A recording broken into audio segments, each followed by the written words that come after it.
His name is Chris Woodward. He is the business environment reporter for OneNewsNow.com, American Family News. And I don't know if he's wearing a sweater today, but I will say this. If he isn't, I do not hold it against him. Not wearing a sweater. It's a nice 70 degrees-ish outside. Quit bragging. Yeah. Okay, we get it. Well, I'm in Mississippi. Woodward. I mean, we have like 9 days of nice weather, and then it gets either hot or it's cold. I love Mississippi summers, though. I will tell you, even the winters, they're so much better than the Midwest generally. Hey, Woodward, you are Chris Woodward. Yes. And what's your Twitter? My Twitter is at AFNC Woodward, at AFNC Woodward. Okay, people could tweet you like that. All right. So, Chris, great to have you back. Thanks. Been too long. Let's get right to it, though. Okay. Nancy Pelosi, former Speaker of the House. Nancy. Yes. And it seems to me that President Obama said, hey, call it Obamacare. They're not going to want to call it that when it starts working. Mm-hmm. Well, this week, here's the exchange between a reporter and the former House Speaker. Roll it. Just ask, in the current environment in a swing district, is Obamacare a winner or a loser politically? Well, you have to ask the member, but I believe that it's a winner. And by the way, it's called the Affordable Care Act. It's called the Affordable Care Act. I know you didn't intend any compliment or derogatory, but it's called the Affordable Care Act. And the Affordable Care Act, when people know what it is and see what it means to them. And that's a case we have to make. We're grown-ups. When Franklin Roosevelt put out, when they moved forward with Social Security, he said, I'm so convinced about this, now make me do it. Everybody has to spread the word as to what this is. As the president said yesterday, change is hard. It always is. It's a winner. First of all, I was only reflecting that the president himself has used that. And I tell him the same thing I told you. So go ahead, Chris. Fair question? Fair question, yes. Certainly her response, we could debate whether or not she's being a grown-up in such a response. Building off of whether it is a winner or loser politically, certainly a number of Democrats are not running on Obamacare based on the fact that they are concerned it might actually cause them to lose this election. But I did do a simple web search today, and certainly there are a number of examples of individuals and news outlets, many of which are not center-right news outlets, that have used the phrase Obamacare. Certainly the Associated Press, which is something everybody uses, has recently referred to it, and really a lot of times referred to it as President Obama's health care law or President Obama's health care overhaul. Certainly in the 2012 debate, President Obama referred to it as, quote, Obamacare. That was the one that was moderated by Jim Lehrer of PBS. March 2012 article said President Obama embraces Obamacare label, and certainly an ABC News story in 2011 says President Obama shrugs off Obamacare critics, saying, I have no problem with folks saying Obamacare, I do care. So certainly he has used that. Whether or not she has actually confronted him to stop saying that, I can't answer that, but certainly I think that's his decision to make and not hers. Well, she's confronting him right now. Roll it. Affordable. Affordable. Affordable. Affordable. Affordable. The reason they changed the name of it is because they wanted to get away, their opponents, from the word affordable. And that's why I'm patient with some of these comments. Whatever it is, it's infinitely more affordable than the path that we're on without the Affordable Care. Why are so many Democrats struggling to respond to the attack? Well, I don't know that they are. So, I don't know. Are you in their district? I don't know how many. Florida. I was in Florida, yes, ma'am. Well, and Alex Sink said that she supported the Affordable Care Act and wanted to make improvements on it. I say that myself. I don't think anything different about that. I don't think it's different about that. But on that score, with all the money spent, with all the criticism of Affordable Care Act, and a 13-point advantage Republican district, we got it down to below 2 points. I think we're ready for the next putt, as I said last week. But we'll talk politics. Okay, now, Chris, I would just like to, I mean, we go to the numbers, sure. And I'll let you, if you want to do that, I can do that. Regarding the numbers, I believe Obama carried that district in both 8 and 12. You are correct. It has long been it has for a very long time now been a Republican-held congressional district, but you are correct. The president did win that in 2008 and 2012. By what numbers, I don't have right in front of me. I will say this: if it is affordable, why aren't we offering subsidies for it? And if it's Would not that be a fair affordable, question? I think so. Certainly, I would have asked it. If it's not affordable, why aren't we offering subsidies for it? I mean, that's just an age-old question with healthcare, wind, fuel. Certainly, liberals will say things like we give big oil tax breaks and things of that sort. We can have that debate. But definitely a subsidy question might be worth throwing in there. And tell me something. Have you ever received a response that seems to challenge your authority in asking the question? Oh, sure. And see, as a commentator, Mm-hmm. I'm going to keep it professional, and depending on the time, I may walk it down and maybe walk the person into the corner and slap them around a little. Yeah. But and that's figuratively speaking, okay? But as a journalist, you're extracting information as best you can, and there's a line, obviously. And so my question is, when you ask a follow-up, how do you address somebody being condescending as a journalist? That's a tough one. That's a tough one. In your experience, you can rephrase the question, or certainly ask them. Well, this is what I ask. This is the question. You didn't answer the question. I've mentioned this before. I have been told. I questioned one time a well-known Republican senator who is quote unquote fiscally conservative. I asked him a basic question, and he told me that I was, quote, barking up the wrong tree, and that was the last time I actually got that guy on the phone, and it was about 3 years ago. Wow. So that happens. It exists that you'll just get frozen out. Sure. And I can't prove that, but I mean 3 years. Right. No, it's ridiculous. And I've had a similar situation with the McCaskill. Tried to get her on for, used to be able to do it, and not anymore. And used to meaning 4 or 5 years ago, something like that.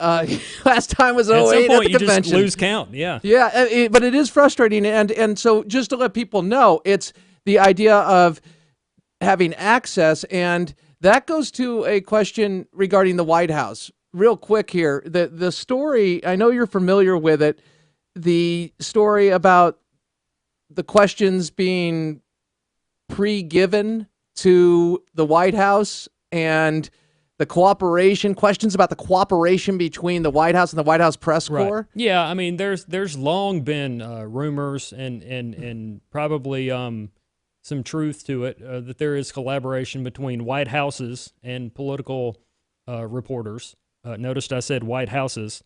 Yes. But certainly, just looking at this particular administration, which is our administration, the president had a meeting late last winter, I think it was, with liberal journalists. Ed Schultz was there from MSNBC fame. Juan Williams was there. Fox News actually said Juan Williams was there. But certainly there were a number of news outlets that pointed out in October of last year that the president had a, quote, private meeting with conservative journalists. So, and that kind of brings up a point. We don't really know oftentimes what those questions are. There leads to a lot of speculation. I personally would not attend a private meeting with an elected official, whoever he or she is, with people that I might share the same faith with. I'm not going to have a born-again Christian meeting with a chief executive. And that is because it would... It's just there's some journalistic integrity there. It should be an open discussion, similar to a White House press briefing, just to give you an idea of what I'm talking about here. There should be people of different opinions and worldviews there. Not everybody on the same page. Okay, this is, because then we live in a lost world, and people have their issues that they're trying to push, and sometimes things happen, and then people get on the same bandwagon, and then you quit being a reporter. That's why he's the real Woodward. You become a stenographer. You're not a reporter anymore. See, ladies and gentlemen, I just want you to know this is why I love the man. He's a great man in what he does. I'm not patronizing you, but I think this is something that we all desire for in our news coverage, and we get kind of sick of it. When I see the White House press corps, for example, at the dinner, and I know that there's rationalizations and justifications for it, but I really don't have time for that. I think there needs to be that wall. You can't eat chocolate and strawberries with the president and then 3 days later hammer him for something he said or did that day. Exactly. So let's go to Nancy Pelosi, cut number 4, actually. I'm going to jump ahead here. And not answering a question. This can get frustrating. Roll it.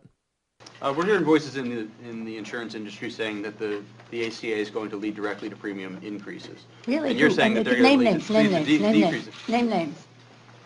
I don't have names, but Okay, well, I have some. they're talking I to us, they're talking to us on background and off the record, and they're saying that this law is going to do it. It's a sensitive subject, and they don't want to stir you guys up too much. But Well, how can I answer that? Somebody who will be nameless has said something in private that you want me to respond to.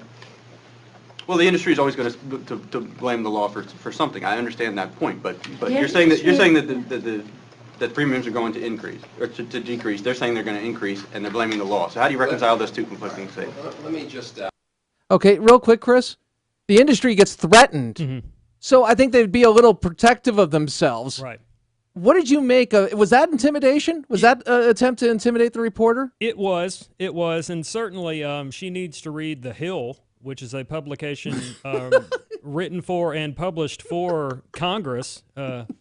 Ms. Vyback with The Hill reported this week that premiums would double, if not triple, next year on the Obamacare exchanges. And certainly, if there's going to be a threat or an idea to increase premiums on the exchanges, what do you think they're going to do on the individual market for the people that say, I don't want to go on the exchange, I want to get my own plan? All right. Well said and good questions. Now we move to, I'm going to bring, because we've missed you, I have Reverend Al Sharpton asking Abby Huntsman about equal pay. Yeah.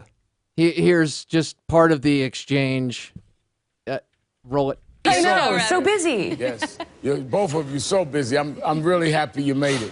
Let me rush you because I know you have a lot to do. I appreciate Abby, that. women make about 77 cents for every dollar a man makes for doing the same job. Don't Republican needs to be more sensitive to issues like that?